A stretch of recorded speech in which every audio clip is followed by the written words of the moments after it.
All right, so this is the first part of the Project 4 demonstration. In this part, we are going to look at the uh, SDK in Code Composer Studio. So just like with the FIR filters, we're going to have some sort of buffer that'll store the incoming codec data and then sort of loop in reverse and multiply each of those elements in the buffer by the respective coefficient of our filter. With the IIR filters, the filter doesn't have to be as large in order to attain the same amount of effect. So the buffers are much smaller, which actually means we can get away with using the higher sampling frequencies. Although you'll see later that that can sometimes be an issue because of rounding errors. Any filter that is close to being unstable might become unstable when implemented in Code Composer or just in general because of all the rounding that happens. And this can be probably fixed if perhaps some of these operations are rearranged around. I'm not entirely sure yet. I haven't looked at that, but this is just to demonstrate the implementing just any filter in Code Composer. So the one that they have loaded here declares this numerator coefficient and these denominator coefficients here. And then it also declares the input buffer and output buffer.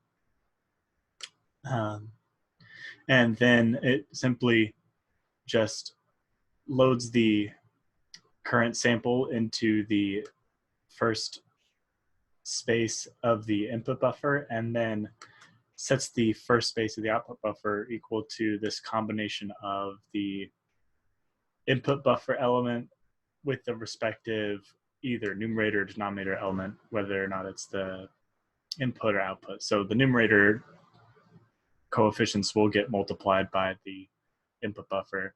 You can see here B and B0 and B1 get multiplied by X0 and X1 respectively. And then the output buffer gets multiplied by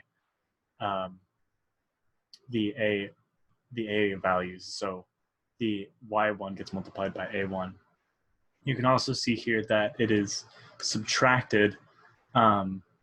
This is because typically you have the output variables on one side and the input variables on the other, because when you have the original transfer function, it's output over input, and you divide the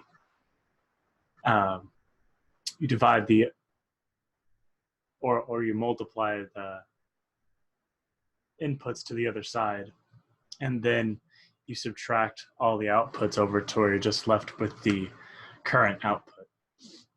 And so that's why this is a negative sign.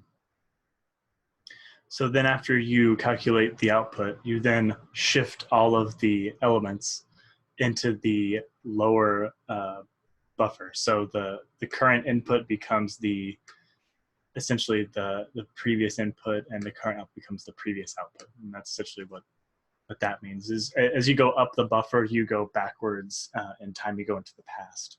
So we put these values into the past essentially.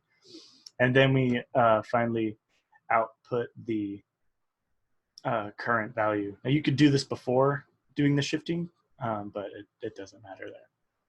So in order to get this working with a circular buffer, we have to take advantage of pointers, just like we did for the FIR filters. So for me, I went ahead and I also went and implemented the header file coefficients instead of just having them hard-coded into the ISR file.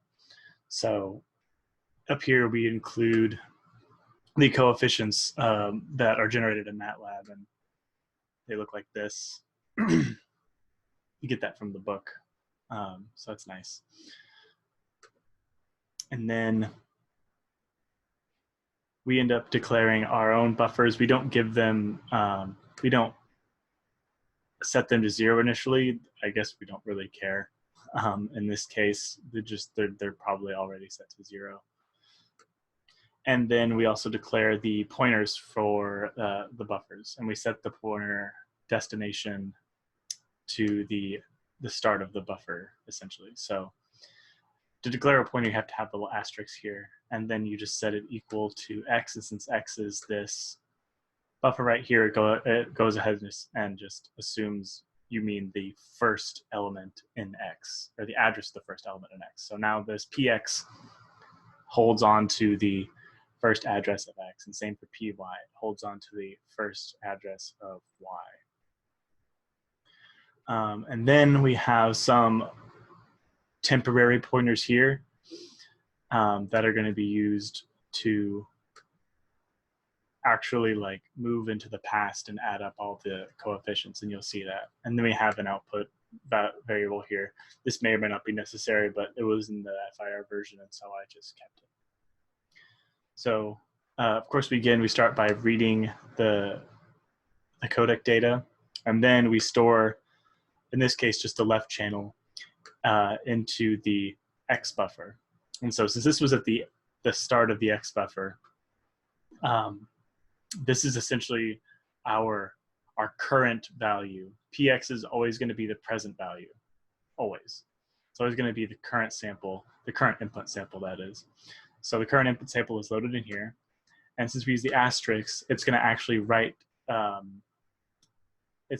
value of this audio sample at the address that is stored in PX. So PX is the address, but then asterisk PS is the value at that address. So the value at this address will be the current input sample.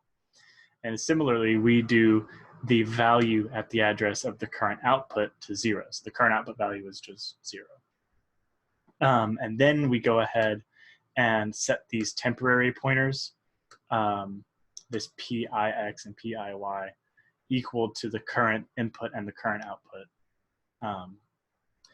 And this always has to happen before we do this for loop business here. This for loop business is what's going to look at take the current and past sample values and then multiply them by the coefficients and then add it all together. So, and please ignore the commented stuff here. This is for debugging purposes. We start off by basically take the value at the current output and we add it to itself plus, or so we don't add it to itself, we add to itself this value.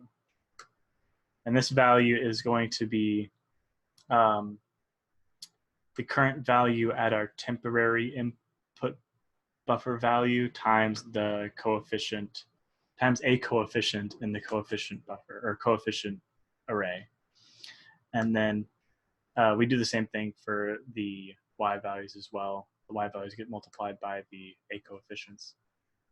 And so this can be kind of confusing here with the asterisks and the decrement sign and the multiplication. So there's some precedence that happens here which we can take advantage of.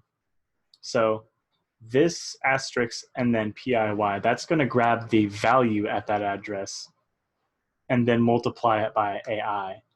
But then this post decrement is actually going to affect only the pointer.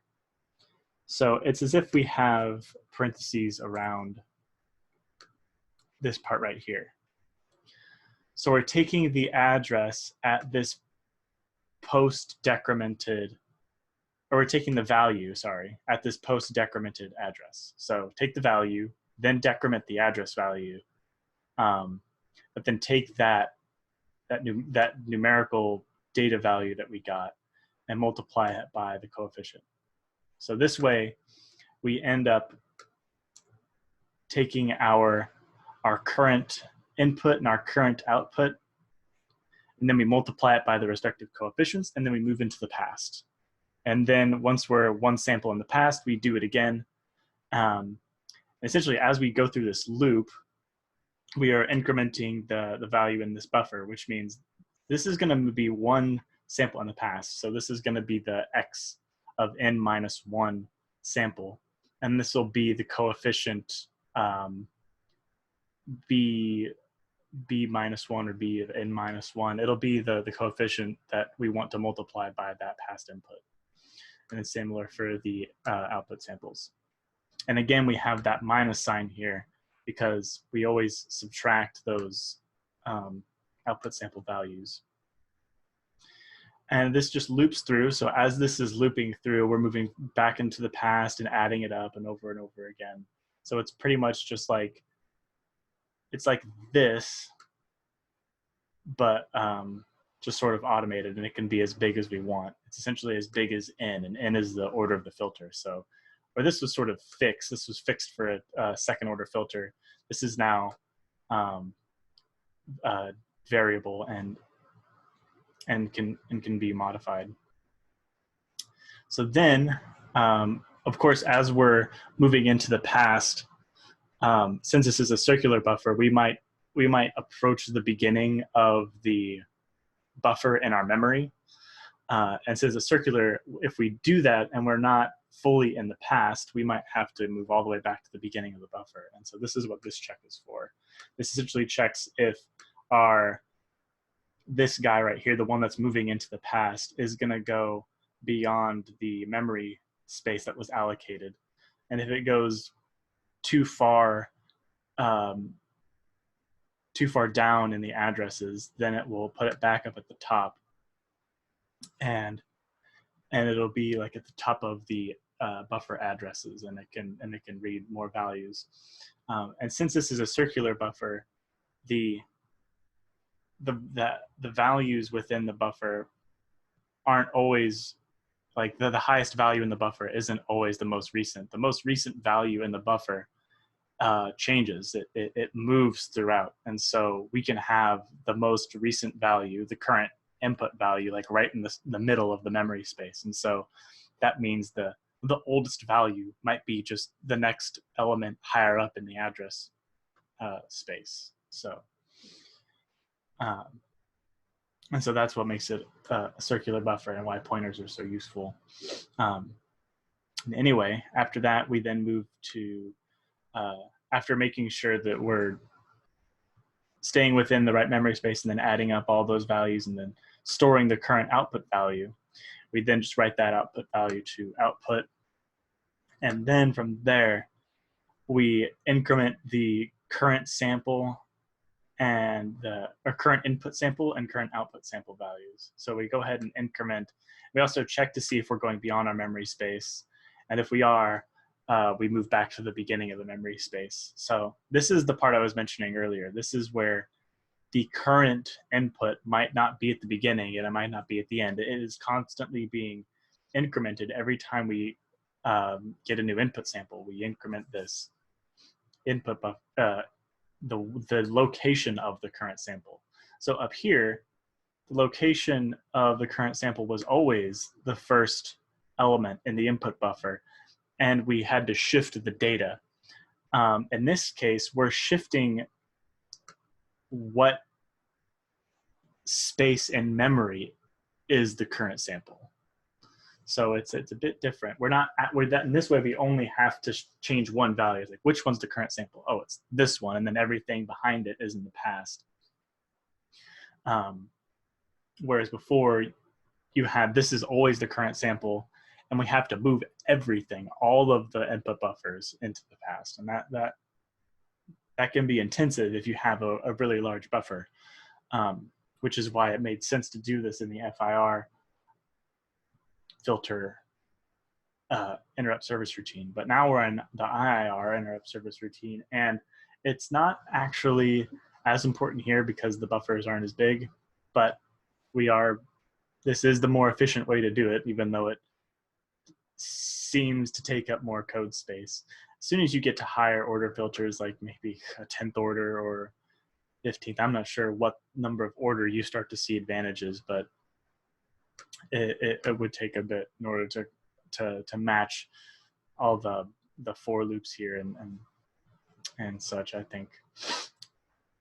All right, and so then we write the output values to the output, and then it writes that value to the speaker, or I guess to the DAC, and then it gets outputted to my setup on my desktop where we have the digital audio workstation, so we can look at the data coming through. So that in short is how I managed to do the circular buffer on the first part of project 4. So it'd be better to see this in action. So let's load this. Let's load up something that'll work here. Okay, I think we're gonna have to move to my desktop in order to do that. So let's do that.